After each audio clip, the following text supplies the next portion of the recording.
الحمد لله الذي صدقنا وعده ونصر عبده وأنجز وعده وهزم الأحزاب وحده، والصلاة والسلام على إمام المتقين وقائد المجاهدين نبينا محمد صلى الله عليه وعلى آله الطيبين الطاهرين وعلى أصحابه أجمعين ومن تبعهم بإحسان إلى يوم الدين.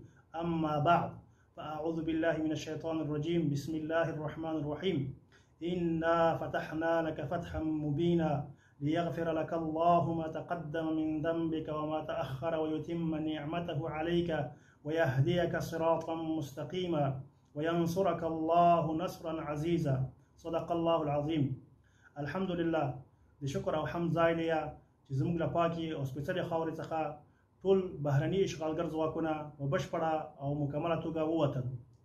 خپل ګران او مجاهد ولس د سنګر سرسپارلو مجاهدینو وروڼو، د اسلامي امارت مدبر او حاکم قیادت ټولو مشرانو، مسؤلینو او منصوبینو ته د زړه له کومې د دغې تاریخي او ویاړلې فتحې مبارکي وایم. په دې کې شک نشته چې دغه لویه او تاریخي ویاړمنه فتحه الله متعال د خپل غیبي نصرت او بیا د افغان مجاهد ولس د شل کلنې قربانۍ، د مجاهدینو مشرانو د سرښندنو په ځانګړي ډول د فدایي او استشهادي مجاهدینو د تاریخي او سترو ویاړمنو قربانیو په نتیجه کې په موږ تاسو ولورول. په دې کې شک نشته چې موږ یو لوی تاریخي پړاو شاته پرېښودو. البته راتلونکی پړاو چې دی هغه تر دې هم لوړ او ستر دی چې هغه د اسلامي نظام قیام دی.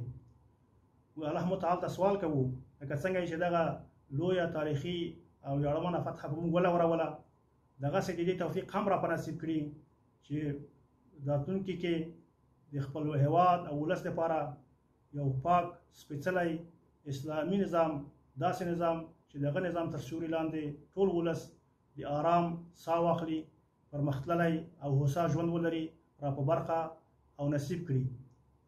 وما ذلك على الله بعزیز. सब्सक्राइब करें और बेल दबाएं ताकि कोई खबर रह न जाए।